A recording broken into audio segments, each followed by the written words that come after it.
This video tutorial is going to be rather extensive. I'm going to show you all the features and all the different controls inside of a video conference, like how to turn on webcams, turn on microphones, share presentations, and also share your desktop. I think I'd like to start first by showing you where attendees come in and how to turn on different webcams and microphones. And on the right here you can see there's only one attendee in this meeting, and that's me. If I want to turn on a webcam, I just have to select the attendee's name and then hit the show webcam button.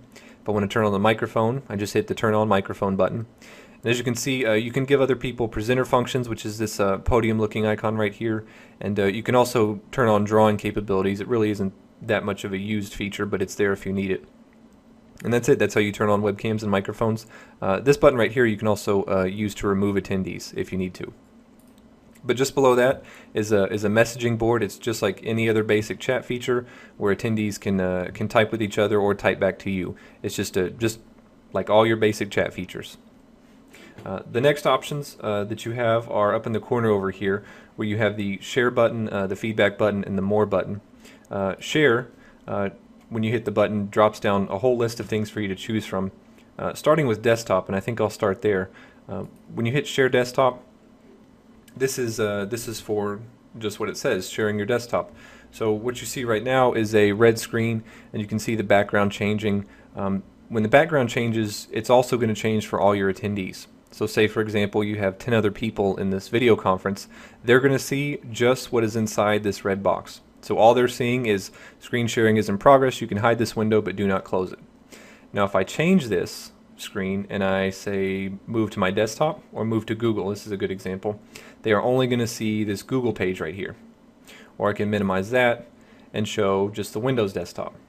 So whatever is inside this box is what they're going to see, and you can also resize it and reposition it if you want.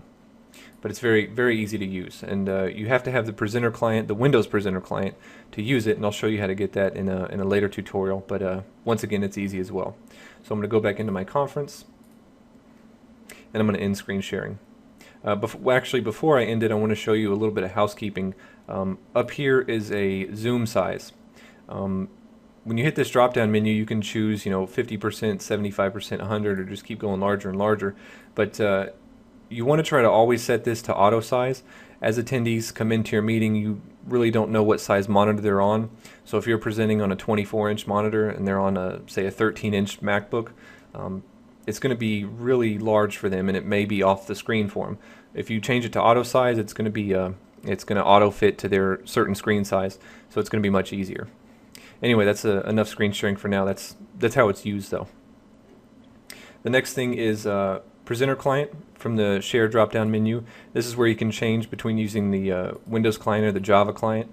If you're a Mac user, you have to use the Java client, don't even have an option. But if you're a Windows client, you can choose to use either one, but the Windows client does offer some benefits like remote control and easier repositioning.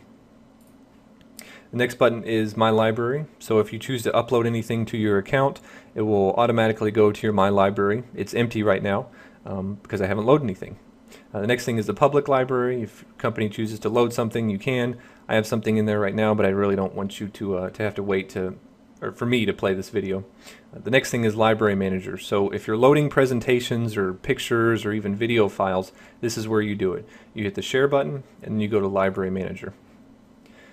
The page that pops up, it's going to ask you what you want to upload. I want to upload pictures, presentations, audio files, videos, whatever. Say you just want to upload a picture, you hit pictures and you can select. They do need to be JPEGs. I don't have any pictures I want to upload. I just wanted to show you how to do it. After that, you get taken to this page, and for how you add from here on out is by hitting this little add button. And this is how you can upload your presentations ahead of time before you actually start your conference, so you can be prepared. You have a document converter, select file, upload slides. You really just need to select the file, PowerPoint or PPTX, which is the newer version. Either way, it'll work for you. The next thing is whiteboarding. You hit share and whiteboard. This is almost just like your basic drawing feature. This was something I was practicing my doodling with before. This is the extent of my artistic capabilities, but you can use it for virtually anything. And then you just hit the X if you want to end whiteboarding. And once again, you have that auto size button, which you always want to make sure and put it auto. instead of 100. Next thing after share whiteboard is share a screenshot. So you can actually send a screenshot of what's going on in the conference to everyone else that's in there. So if you did something you like, you can send them a screenshot which they can keep. So if I wanted to send people in the conference, say, a picture of Google, the web page I have open right here, this is going to show you a list of everything you have open. I'll just hit OK after I select Google, and you hear a little snapshot, and it's going to say a screenshot has been sent. Do you want to display it in the shared window too? I really don't want to display it. I know what I just took a picture of, so I'm just going to hit no for now, and I'm going to go back to my main screen. But as you can see over here, everyone was sent a picture of my screenshot, so it's going to pop up on their screen and say, hey, do you want to download this file? And if they can say yes, if they don't, they can hit no, or they can always come back to it and click it over here in the messaging board. After that is send file. This is a great feature. So say you've got 15, 25 people in your conference, you need to send them all something that's on your desktop. It's a great file. All you have to do is hit share and then send file, and it's going to ask which file you want to send them. So say I want to send everybody just a picture right here. We've got this picture, this number 1. I'm going to hit open. It's going to upload it. So the file has been uploaded. And everyone on their screen, once you see this on your screen, your document has been uploaded. That means everyone else in the conference also has a pop-up on their screen asking them if they want to download this file. And they'll just hit yes if they want to download it, or no if they don't. A great feature. After share send file is import a presentation. This is a way to share a PowerPoint presentation if you don't want to upload it ahead of time. It's kind of an on-the-fly type thing.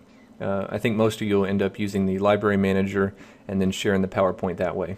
But it is there if you need it. And finally, the last one is a polling feature. So you can actually conduct a poll in your conference too.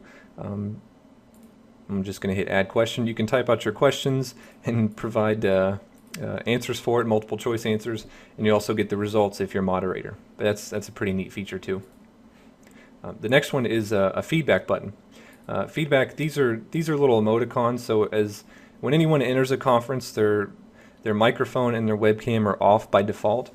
So if they want to approve of something, that they really like what you did, or say they raise their hand because they have a question and you need to give them the microphone feature, they can just hit the raise their hand. And as you can see, the little emoticon comes up next to that person's name over there. I'll change it back to none for now.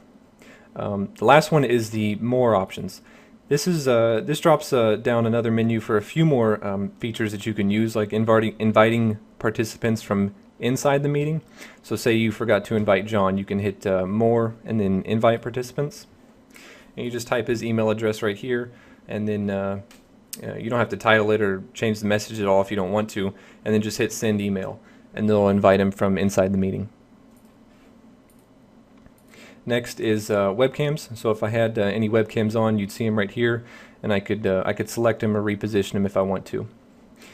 You can lock the meeting or restart the meeting or stop the meeting as well. But that's just a quick version of all the different things you can use in a conference. After you're finished with your conference, you can hit this exit button, and it'll ask you if you want to stop the meeting or leave the meeting, or just you don't really want to exit. Stopping the meeting will stop it altogether for everyone, and leaving the meeting will leave it up, and it will just be you leaving the meeting. And that's it.